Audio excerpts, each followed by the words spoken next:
Hello everyone, welcome back to my channel. আগের দিনের ভিডিওতে আমি ভ্যালুয়েশন টার্মটা ইউজ করেছিলাম এবং আমি দেখেছি অনেকের মধ্যে একটা মিসকনসেপশন আছে ভ্যালুয়েশন নিয়ে। সেই ভ্যালুয়েশন নিয়ে একটা মিসকনসেপশন দূর করার চেষ্টা করব আজকের ভিডিওতে। তো পি রেশিওর নাম তো আপনারা সবাই শুনেছেন, যে প্রাইস টু আর্নিং রেশিও। তো পি রেশিওর ব্যাপারটা কি আমরা আজকে একটু বোঝার চেষ্টা করি। তো প্রাইস টু আর্নিং রেশিও বোঝার আগে আমাদের বুঝতে হবে যে ইপিএস কি। ধরে নিচ্ছে একদম সিম্পল কিছু ফিগার্স নিয়ে একদম সিম্পলিফাইড ভার্সনে ইউজ করছি, কেননা যদি আমি স্ক্রিন শেয়ার করে ভালো করে লিখে বোঝাই সেটা বড় ভিডিও হবে। তো শর্টে আমরা বুঝি। 1000 টাকা ধরে নিন একটা কোম্পানির প্রফিট হচ্ছে এবং কোম্পানির 10টা শেয়ার আছে আউটস্ট্যান্ডিং, 10টা শেয়ার। তাহলে 1000 টাকা প্রফিট, 10টা শেয়ার আছে, তাহলে পার শেয়ারে প্রফিট কত দাঁড়ালো? 1000 ডিভাইডেড বাই 10 মানে 100। তাহলে 100 হলো সেই কোম্পানির ইপিএস। এখানে ডিভিডেন্ডের বাদ দেওয়া, প্রেফার ডিভিডেন্ডস, এসব অনেক ক্যালকুলেশন থাকে, আমি সেগুলো বাদ দিয়ে এখানে সিম্পলিফাইড ভার্সন আপনাদের বোঝানোর চেষ্টা করছি যে 100 হলো আমাদের ইপিএস। এবার আসছে প্রাইস টু আর্নিং রেশিও। তো প্রাইস টু আর্নিং রেশিও মানে স্টকটার প্রাইস কত চলছে আমাদের প্রথমে জানতে হবে। আমরা একটা হাইপোথেটিক্যাল নাম্বার ধরে নিচ্ছি 200 চলছে, 200 চলছে। তাহলে যখন ইপিএস আছে 100, তার মানে প্রাইস টু আর্নিং মানে 200/100 আসছে আমার পি রেশিও 2।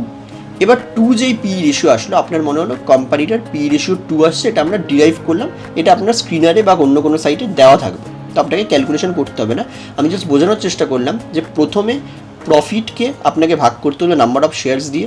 সেই নাম্বার অফ শেয়ার্সের পর আপনি ইপিএস পেলেন, এবারে প্রাইস বাই ইপিএস করলে আপনার প্রাইস টু আর্নিং আসলো। এবার কথা হচ্ছে, আপনি ভাবলেন 2P রেশিও মানে কমই আপনার চোখে, কেননা 2P রেশিও জেনারেলি আমরা অনেক স্টকের দেখি 40-50। এবার আপনি আরেকটা স্টকে দেখলেন পাশাপাশি এই ক্যালকুলেশনের থ্রুতেই, সেই স্টকটাতে পি রেশিও 40 ধরে নিন। তো আপনি দুটোকে ডিসকাস করে অ্যানালিসিস করে দেখলেন যে ভাই 2 টাকার পি রেশিও, এখানে 40-এর পি রেশিও। তো আমি তো জানি প্রাইস টু আর্নিং কমে থাকলেই ভালো, এবং আপনি 2 টাকার যে পি রেশিও সেই কোম্পানিটা কিনে নিলেন। এবারে আপনাদের দুটো জিনিস বুঝতে হবে। প্রথম কথা তো দুটো পি রেশিও যে আপনি চেক করছেন, প্রথম তো দুটো সেক্টর এক কিনা, প্রথম কথা। সব সেক্টরের গ্রোথ আলাদা, তো মার্কেট সব কটা সেক্টরের ভ্যালুয়েশন আলাদা করবে। সিমেন্ট সেক্টর যেই হারে গ্রো করবে, আইটি সেভাবে গ্রো করবে না। আবার কোনো কোনো রিসেশনের সময় হয়তো আইটি গ্রোথ কমে যাবে, তখন হয়তো সিমেন্ট একটা বেসিক গ্রোথ তখনও দেখাবে।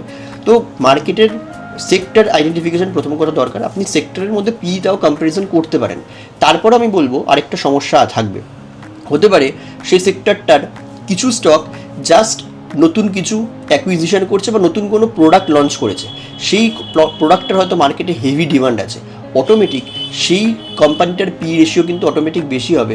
কেননা মার্কেট জানে এই স্টকটার গ্রোথ ফিউচারে অনেকটা বেশি হতে পারে, তো অটোমেটিক মার্কেট সেই স্টকটাকে বেশি আর্নিং মাল্টিপল দিয়ে কিনতে রাজি আছে। মানে আমি প্রথমে যে ধরেছিলাম 200 টাকা স্টকটার দাম, এখন হয়তো সেই স্টকটারই দাম 700-800 চলছে, কারণ সে এমন একটা প্রোডাক্ট লঞ্চ করেছে লাস্ট কোয়ার্টারে যেটার ডিমান্ড মার্কেটে হেভি আছে।